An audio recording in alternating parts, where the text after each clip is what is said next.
மற்றொரு அண்மை செய்தியை பார்த்து வருகிறோம். டாஸ்மாக் பார்களில் சோதனை நடத்த நீதிமன்றம் உத்தரவு பிறப்பித்திருக்கிறது.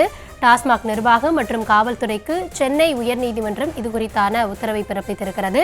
டாஸ்மாக் மதுபான கடைகளுடன் இணைந்த பார்களில் சட்டவிரோதமாக மது விற்கப்படுகிறதா என்ற கேள்வி எழுந்த நிலையில் இது தொடர்பான உத்தரவை நீதிமன்றம் பிறப்பித்திருக்கிறது.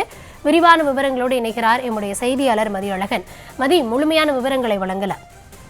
ஓட்டேரியில் உள்ள டாஸ்மாக் மதுபான கடையை ஒட்டிய பாரில் சட்டவிரோதமாக இரவு 10 மணிக்கு மேல் மதுபானங்கள் விற்கப்படுவதாக கூறி தேவராஜன் என்பவர் சென்னை உயர்நீதிமன்றத்தில் பொதுநல மனு தாக்கல் செய்திருந்தார்.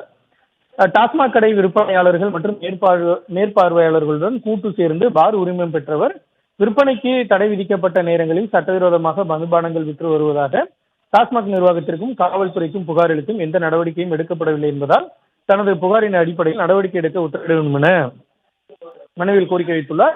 மனுவை விசாரித்த தலைமை நீதிபதி எம் ஸ்ரீவத்சவா மற்றும் நீதிபதி ஜி அருள்முருகன் அமர்வு டாஸ்மாக் மதுபான கடைகளுடன் இணைந்த பார்களில் சட்டவிரோதமாக மதுபானங்கள் விற்கப்படுகிறதா என திடீர் சோதனைகள் நடத்த வேண்டும் என டாஸ்மாக் நிர்வாகத்திற்கு உத்தரவிட்டது.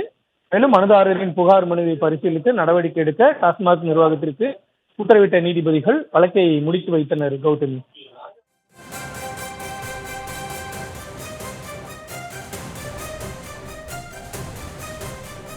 நீதிமன்றத்தின் உத்தரவு குறித்தான உங்களுடைய விவரங்களுக்கு நன்றி மதியழகன்.